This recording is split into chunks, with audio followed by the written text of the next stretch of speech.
A queen does not order raids. That is the work of the police, of the state. But a queen consort, with a lifetime of living in the crosshairs of public hatred, who knows where every body is buried and every secret is recorded, she can suggest.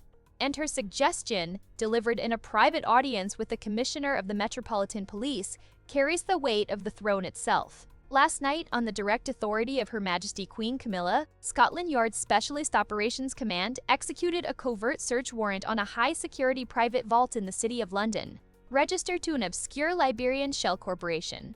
What they found was not money or jewels. It was a curated library of fear: 67 microcassettes, 12 digital voice recorder chips, and 3 encrypted hard drives, a collection spanning nearly a decade. The evidence labels tell the story: K mid early insecurities, PW Angry HC. 3. Private despair tapes. And the master file, the crown jewels, leverage. This is the blackmail archive of Meghan Markle, and the existence of the Sandringham tape, a recording of a private, explosive family meeting in January 2020, has given Queen Camilla the weapon, the motive, and the sovereign authority to end the Sussex War, once and for all. The discovery was not luck. It was the result of a 2-year financial investigation by the Met's Proceeds of Crime Unit into the funding of Meghan's legal battles against the British press. They were tracing a £2 million loan from a Swiss account. The trail didn't lead to a billionaire. It led to the monthly rental payments for the anonymous London vault. The vault's contents were unknown, but its cost £15,000 a month suggested it held something of immense, non-financial value. Camilla was briefed. Her source within the investigation, a senior officer whose loyalty she earned during years of unwavering support for police charities, played her a 30-second excerpt from the Sandringham tape. It was enough. On the recording, King Charles III, in a voice raw with emotion, can be heard saying, This vendetta will tear this family into pieces the press will feast on for decades. I cannot protect you if you insist on lighting the fuse yourselves." A pause. Then Meghan's voice, clear and cold. "Protection has never been the offer, has it? The offer has always been silence. But silence is a commodity, and I have learned to set my price." For Camilla, this was not just a betrayal. It was a declaration of psychological war. The meeting at Sandringham was the monarchy's most desperate private attempt at reconciliation. Meghan had not only recorded it, she had archived it as an asset. She had taken the king's most vulnerable paternal moments and filed it under leverage. Camilla's order to the commissioner was simple: secure the vault. Bring me every tape. This ends now. She did not ask the king. She acted as the defender of the man she loved, using a power she has always possessed but never wielded: the power of the outsider who sees the game more clearly than the players. The Sandringham tape is the cornerstone, but the archive is an encyclopedia of intimate betrayal. Scotland Yard's audio analysts have authenticated the voices. The tapes contain private therapy sessions of Catherine, Princess of Wales, from 2018, where she discusses her struggles with public life and feeling not enough, recorded via a compromised phone line in her private apartment at Kensington Palace. Secretly recorded arguments between Prince William and Prince Harry, where William calls Meghan "that woman," and Harry screams that the institution sucks the soul out of everything it touches. Late-night, wine-fueled monologues from Prince Philip in his final years, making brutally candid and politically catastrophic comments about world leaders, his own family, and the future of the monarchy. And most damningly, hours of private, pillow-talk conversations with Harry, where he divulges everything from his brother's insecurities to his father's private opinions on government ministers. This was not gossip. This was systematic intelligence gathering. Meghan wasn't just recording fights, she was harvesting vulnerabilities. Every tear, every shouted insult, every moment of royal despair was captured, catalogued, and preserved. The purpose, according to a senior Met psychologist who reviewed the material, was to map the emotional infrastructure of the Windsor family for strategic application. She knew their breaking points. She had the audio proof. For Queen Camilla, a woman who survived decades as the most hated woman in Britain by mastering the art of strategic silence, this was the ultimate blasphemy. The family's private pain was not a weapon to be stockpiled. It was sacred ground. Camilla, the ultimate insider-outsider, used her unique position. She went around the king's soft heart. She went around William's furious pride. She went directly to the keepers of the law, and she gave them the key to the kingdom's darkest secret. The raid was executed with precision. The vault is empty. The archive is now in the high-security evidence room at Scotland Yard, and a copy rests in a private safe known only to Queen Camilla. The balance of power has just shifted seismically.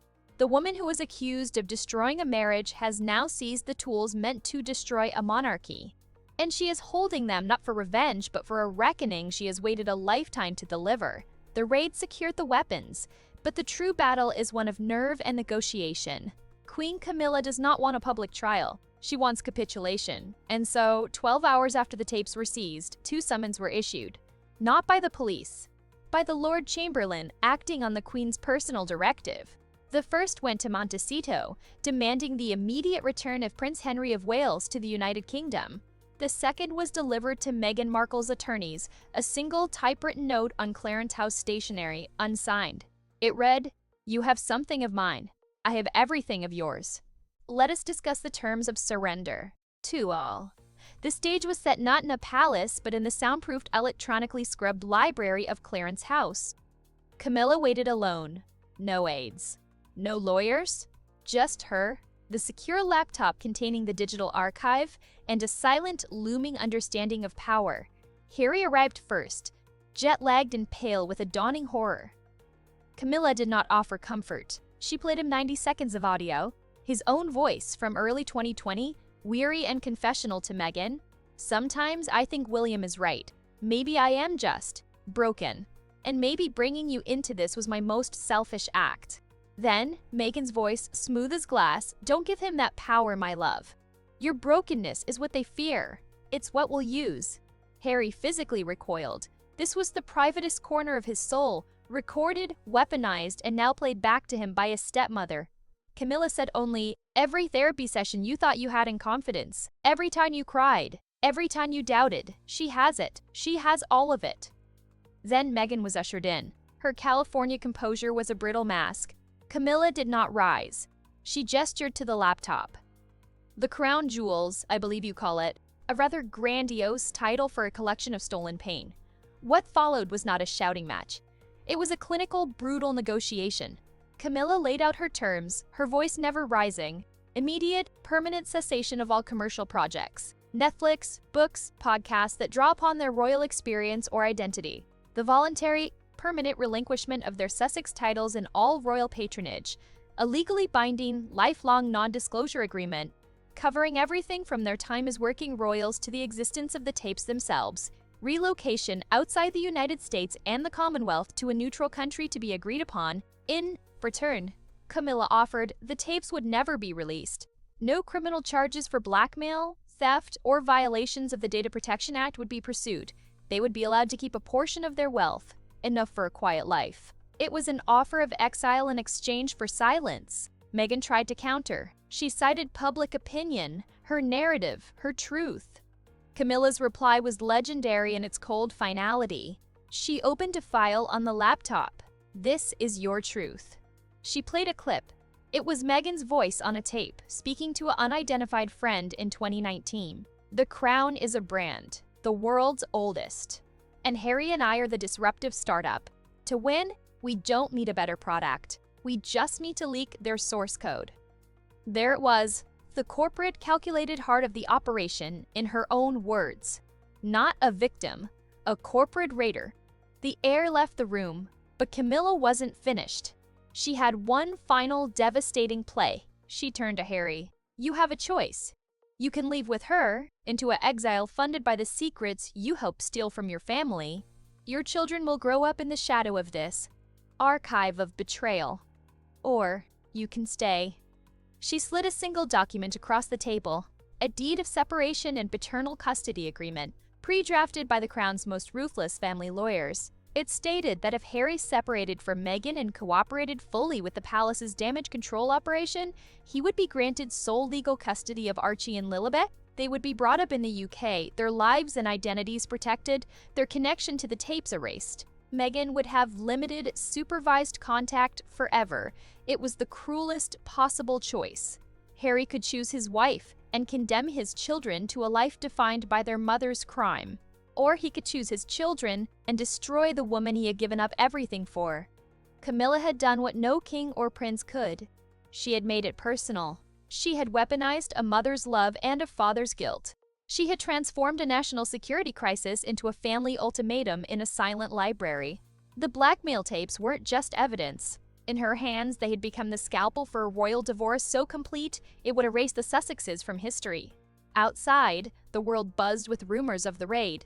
But inside that room, the only sound was the ragged breath of a prince torn in two and the quiet, implacable wail of a queen who had just rewritten the rules of engagement.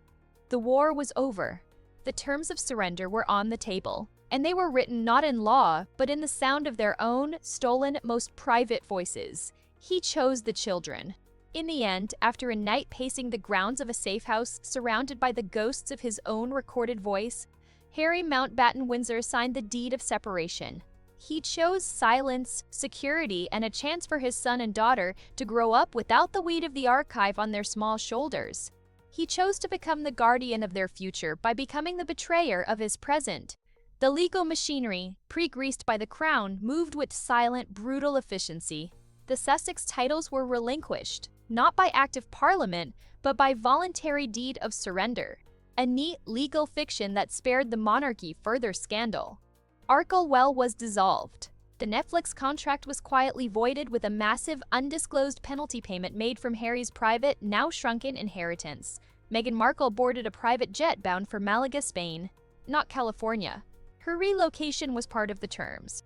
She resides there in a secured villa, a permanent exile on a sunny coast. She receives a substantial, confidential annual stipend, a lifelong allowance that is, in essence, hush money. She is forbidden from writing memoirs, giving interviews, or engaging in any public profession. She is a ghost with a bank account. Her contact with Archie and Lilibet is defined by a strict court order, supervised video calls, 2 per month. No in-person visits for a minimum of 3 years.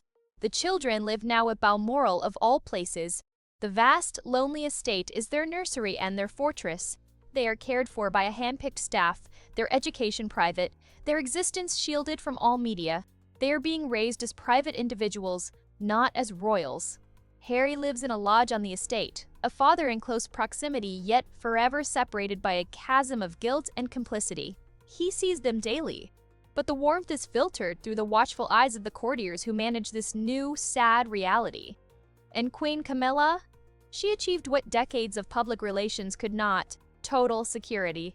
The tapes are in a vault, deep within the Bank of England's gold bullion repository. The access codes are split between her, the Commissioner of the Met, and the Lord Chancellor. They are the ultimate insurance policy. Not a word of the Sandringham meeting, of Philip's rants, of Catherine's tears will ever be heard. She did not do it for power. She did it for the man she loved, to spare him further pain. She did it for the institution she had fought so hard to join, to cleanse it of a parasitic threat. And perhaps she did it as the ultimate act of vengeance for every cruel headline, every hissed insult, every moment of public shame she endured. She used the weapon they gave her to ensure they could never wield a weapon again. The raid found blackmail tapes. But Queen Camilla's true victory was an understanding that the most powerful blackmail is not the threat of exposure.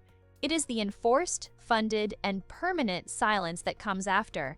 She didn't just seize the evidence, she engineered a reality where the story could never be told. The Sussex chapter is closed, not with a bang, but with the soft, devastating click of a tape being sealed in a vault, and a father's signature on a line that ended the great love story of his life.